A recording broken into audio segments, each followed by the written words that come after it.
Le livre des Nombres, chapitre 31. L'Éternel dit à Moïse, « Venge les Israélites des Madianites.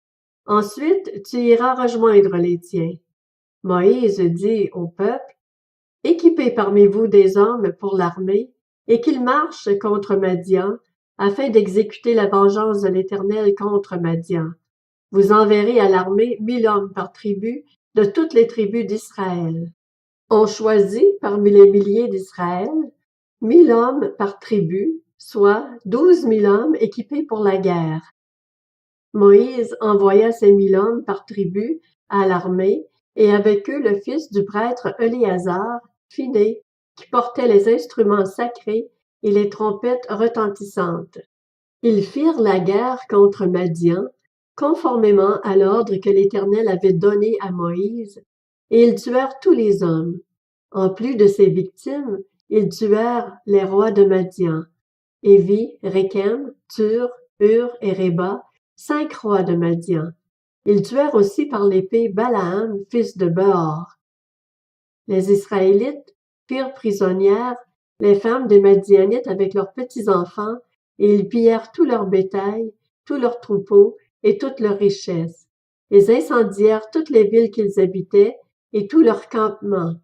Ils prirent tout le butin et toutes les prises de guerre, tant personnes que bêtes, et ils amenèrent les prisonniers, les prises de guerre et le butin à Moïse, au prêtre Éléazar et à l'assemblée des Israélites.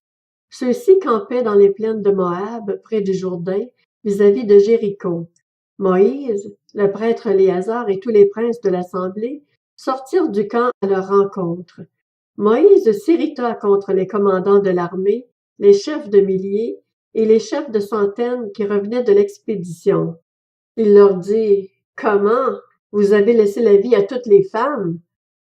Ce sont justement elles qui, sur le conseil de Balaam, ont entraîné les Israélites à commettre l'infidélité envers l'Éternel, dans l'affaire de Péor. » Alors un fléau a éclaté dans l'assemblée de l'Éternel. Maintenant, tuez tout garçon parmi les petits-enfants, et tuez toute femme qui a connu un homme en couchant avec lui. Mais laissez en vie pour vous toutes les filles qui n'ont pas connu le lit d'un homme. Quant à vous, campez pendant 7 jours hors du camp. Tous ceux parmi vous qui ont tué quelqu'un, et tous ceux qui ont touché un mort se purifieront le 3e et le 7e jour, ainsi que vos prisonniers. Vous purifierez aussi tout vêtement, tout objet en cuir ou en poil de chèvre, et tout ustensile en bois. Le prêtre Éléazar dit aux soldats qui étaient allés à la guerre, « Voici ce qu'ordonne la prescription que l'Éternel a transmise à Moïse. L'or, l'argent, le bronze, le fer, l'étain et le plomb, tout objet qui peut aller au feu, vous le ferez passer par le feu pour le rendre pur. Mais c'est par l'eau de purification que sera purifié tout ce qui ne peut pas aller au feu, vous le ferez passer dans l'eau.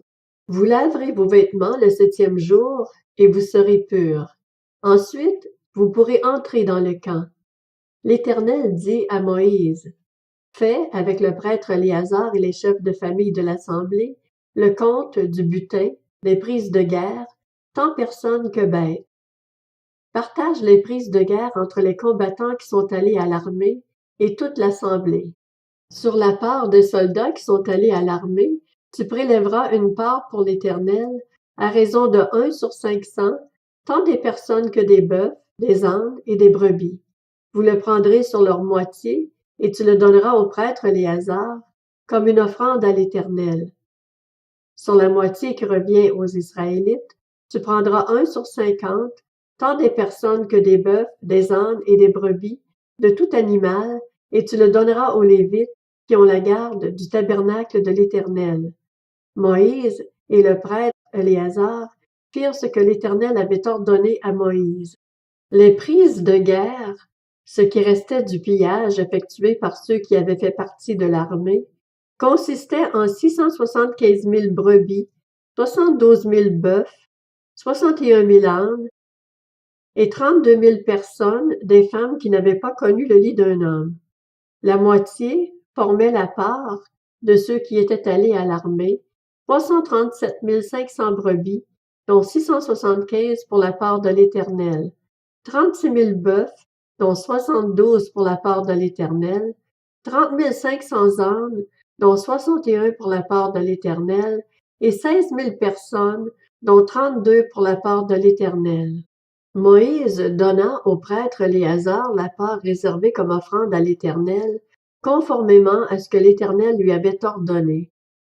La moitié qui revenait aux Israélites, séparée par Moïse de celle des hommes de l'armée, formait la part de l'assemblée, 337 500 brebis, 36 000 bœufs, 30 500 ânes et 16 000 personnes.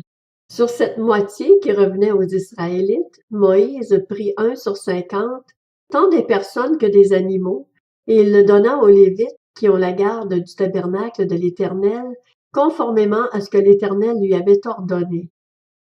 Les commandants des milliers de l'armée, les chefs de milliers et les chefs de centaines s'approchèrent de Moïse et lui dirent: « Tes serviteurs ont fait le compte des soldats qui étaient sous nos ordres, et il ne manque pas un homme parmi nous.